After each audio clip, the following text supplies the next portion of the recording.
et bienvenue dans cette deuxième vidéo d'Envie de bébé, comment transformer ce désir en réalité.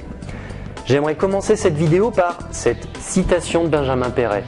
S'il est un plaisir, c'est bien celui de faire l'amour. Et oui, faire l'amour est un moment de plaisir partagé, mais il faut avouer que lorsque le couple décide d'avoir un bébé, l'amour prend alors une toute autre dimension.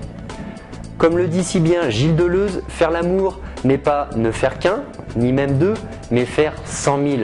C'est exactement ce qu'on ressent quand on décide de stopper les contraceptifs et qu'on fait l'amour avec cette idée incroyable de concevoir un enfant. L'idée du simple couple à deux est complètement submergée. Mais attention, n'oubliez pas la notion de plaisir. Continuez d'apprécier ces moments d'intimité avec votre partenaire. Je dis ça parce que malheureusement, beaucoup de couples tombent dans le travers de faire l'amour, un peu comme des robots au moment de l'ovulation. Le sexe devient alors une sorte de corvée. Aujourd'hui, on sait que bien faire l'amour est un ingrédient essentiel pour la conception d'un enfant. C'est pourquoi je vous propose dans cette vidéo de découvrir différentes astuces pour mettre toutes les chances de votre côté afin d'avoir ce bébé tant désiré lorsque vous faites l'amour.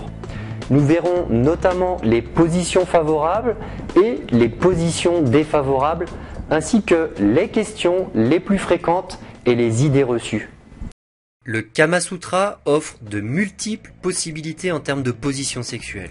Cependant, certaines sont plus propices que d'autres à la conception d'un bébé. Voici donc une sélection des meilleures positions pour concevoir un bébé et de celles qu'il vaut mieux éviter au contraire. Attention, si vous ne souhaitez pas tomber enceinte, ces positions ne vous dispensent absolument pas d'utiliser un contraceptif. En fait, parmi toutes ces positions, certaines proposent une pénétration plus profonde et permettent ainsi de retenir plus de sperme dans le fond du vagin. C'est donc ces positions que je vous propose de prendre en note. La position du missionnaire est sans doute la plus connue et la plus classique des positions, mais en termes de fécondation, c'est également la plus propice.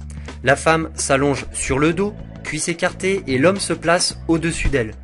Non seulement cette position permet une pénétration profonde, mais elle permet également aux deux partenaires de se regarder et de s'embrasser. Vous pouvez même accentuer l'angle du bassin de la femme en plaçant un coussin sous ses hanches afin que le sperme se répande bien dans le col utérin. La position du bambou est une variante du missionnaire. L'avantage majeur par rapport au missionnaire classique est que le bambou offre un meilleur angle de pénétration. La femme est allongée sur le dos, cuisses écartées, l'homme se positionne au-dessus d'elle et la femme passe une jambe sur l'épaule de son partenaire. Après quelques va-et-vient, la femme peut changer de jambe. Comme dans la position précédente, la femme peut ajouter un coussin pour rehausser son bassin. Dans cette position, les partenaires ne sont pas face à face, mais leur corps s'imbrique parfaitement et la profondeur est intense. La femme s'allonge sur le côté et remonte une jambe et place son bras sous sa tête afin d'être plus confortablement installé. L'homme vient s'allonger derrière elle, sur le côté également. L'angle de pénétration proposé par la position la fleur éclatée est très intéressant car il permet au pénis d'entrer en contact avec la paroi frontale du vagin. La femme s'allonge sur le dos et replie ses jambes sur elle-même en plaçant ses genoux au niveau de ses seins. L'homme se met à genoux devant elle et la femme place ses jambes autour des hanches de son partenaire. Cette position permet la rencontre du sperme directement avec le col de l'utérus. La femme se met sur le ventre en mettant un coussin sous son bassin afin de surélever un peu ses fesses et écarte légèrement les cuisses. L'homme se positionne à genoux derrière elle. Cette position est vraiment très efficace car elle permet de bien retenir le sperme dans le vagin au moment de l'éjaculation. La femme se met à genoux au bord du lit et allonge le haut de son corps, ventre et poitrine contre le lit. L'homme est quant à lui debout derrière elle et attrape les chevilles de sa partenaire et soulève ses jambes. La femme garde la position genoux pliés. Nous venons de voir que les positions les plus propices à la fécondation sont celles où la femme est au-dessus de l'homme. Par le même raisonnement, parmi toutes les positions évitées, vous retrouverez donc toutes celles où la femme est au-dessus de l'homme. L'homme est allongé sur le dos et la femme est accroupie au-dessus de lui et tient son dos bien droit. Certes, cette position permet à la femme de choisir la profondeur de la pénétration, mais le souci majeur lorsque le but est la fécondation est que le sperme s'écoule plus rapidement du vagin. Dans cette position, l'homme est assis en position du lotus, en tailleur ou encore accroupi. La femme s'assied sur l'homme, face à lui, et place ses jambes autour de sa taille ou le long de ses cuisses. Cette position est moins profonde que celle que nous avons vue précédemment et ne permet pas de retenir le sperme dans le vagin. Concernant la levrette, on pourrait donc penser qu'il s'agit là d'une position propice à la fécondation. En fait, tout dépend de l'angle d'inclinaison du bassin de la femme. Mais en général, cette position ne permet pas de retenir efficacement le sperme dans le vagin. Il est donc préférable de l'éviter. Comme je vous l'ai dit juste avant, il vaut mieux éviter les positions où la femme est au-dessus de l'homme, telles que l'union du crabe, l'union du papillon, l'union du singe ou encore l'union de la déesse. Mais si toutefois vous êtes adepte de ce type de position et que cela vous pose problème de les éviter car elles sont pour vous le seul moyen d'éprouver du plaisir, vous pouvez aussi commencer votre rapport en pratiquant l'une de ces positions non propices à la fécondation et changer de position juste avant le moment de l'éjaculation. Quand on parle de conception, un tas de questions peuvent venir en tête car la peur d'être stérile ou de ne pas réussir à faire un bébé n'est jamais bien loin.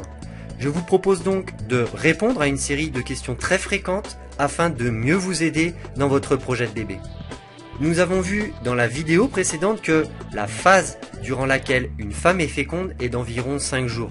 Si vous êtes parvenu à bien cibler cette phase, il est recommandé de ne pas faire l'amour 3 jours avant d'entrer dans la phase d'ovulation afin de conserver un sperme de meilleure qualité. Pendant ces 5 jours, vous devez bien évidemment faire l'amour si vous voulez tomber enceinte, mais cela ne sert à rien de vous transformer en lapin et de faire ça 10 fois dans une même journée. D'ailleurs, sachez qu'à force de répétition, le sperme n'est plus d'aussi bonne qualité. Et de plus, vous risqueriez de tomber dans le schéma de robot dont je vous ai parlé plus tôt. Puis n'oubliez pas que le sperme a une durée de vie de 2 ou 3 jours dans le vagin. Avoir un orgasme est une chose complètement indépendante à la fécondation. Aussi, il n'est absolument pas nécessaire d'en avoir un pour parvenir à tomber enceinte. Et heureusement d'ailleurs, car selon une enquête sur la sexualité, seulement 35% des femmes ont des orgasmes à chaque rapport sexuel. Vous entendrez souvent des gens vous dire que vous devez faire le poirier tout de suite après l'éjaculation afin d'aider les spermatozoïdes à aller vers l'utérus. Rassurez-vous, il ne s'agit là que d'une idée reçue. Les spermatozoïdes nagent instinctivement vers l'utérus. Faire le poirier ne les aiderait en rien à aller plus vite.